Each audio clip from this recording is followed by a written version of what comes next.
Sa atong lakaw, ako misusi, ako miduaw.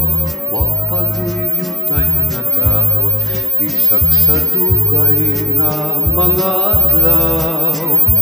Abi ko naguba na, uyak na tunas ug nawala na.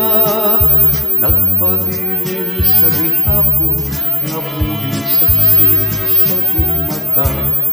Ito matao ang atong gugma, nga gibalaan natong duha. Ang lakaw ay handumanan, sa gugmang gipanupata. Dili na ko ni kalitan, katong himayan atong gisawan. Kay ito atong namuna.